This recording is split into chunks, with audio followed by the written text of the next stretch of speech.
The long nights, too long. Time stops, frozen in place. I beg the frozen hours for the sunrise. Too many memories, ice and death. I'm ready to join my friends.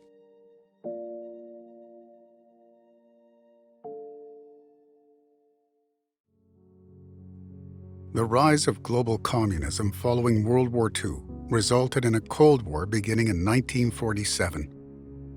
The war turned hot in 1950 when the North Korean People's Army, supported by the Soviet Union and the People's Republic of China, invaded South Korea. The United Nations responded to the communist aggression with military forces led by the US that included Great Britain, Canada, Turkey, and Australia. After victories by the North Korean Army, the tide turned with a surprise amphibious assault commanded by General Douglas MacArthur at the South Korean city of Incheon. After quickly reclaiming the territory captured by North Korean forces, MacArthur ordered an advance into North Korea, despite China's threats to retaliate if UN forces approached their border on the Yalu River. Although some troops were appropriately attired for the increasingly cold climate of the mountains, many traveled without uniforms suitable for a North Korean winter. US troops were eventually outfitted with winter uniforms, which helped them survive in the harsh Korean winter. In October 1950, hundreds of thousands of Chinese troops slipped into North Korea undetected. In November, 120,000 Chinese surrounded only 30,000 Allied forces at the Chosin Reservoir near the Chinese border. Waves of Chinese soldiers overwhelmed Allied forces on all sides. The ensuing 17-day battle, in temperatures as low as 35 degrees below zero, constituted one of the most brutal conflicts of the war.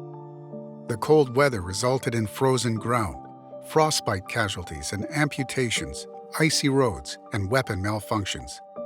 Medical supplies froze. Medics defrosted morphine syringes in their mouths to facilitate injections. Frozen blood plasma was useless on the battlefield.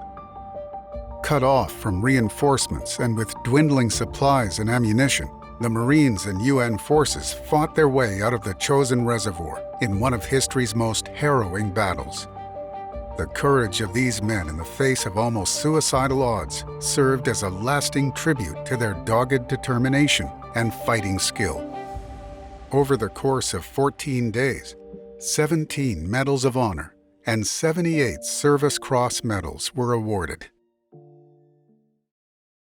The U.S. Army Chaplain Corps offered solace and hope to war-weary troops. These unsung heroes of the Korean War carried chaplain kits in hard metal cases with covers to form an altar. These kits included variations for Protestant, Catholic, and Jewish chaplains. The Korean War introduced the United States Air Force as an independent branch of the U.S. military, as well as jet fighters and jet bombers on the battlefield. High-performance aircraft and ejection seats called for high-performance helmets, such as the U.S. Navy H-1 pilot trainer's helmet. For the first time, the military used helicopters to evacuate wounded soldiers to newly created Mobile Army Surgical Hospitals, known as MASH units. The combination of fast evacuation and the proximity of surgical care significantly reduced casualties and reduced the burden of medical care on the front lines. Chinese and North Korean soldiers frequently attacked at night. In defense, the United States used sniper scopes to locate enemy filtration. These infrared devices had tremendous value along perimeter defenses and listening posts.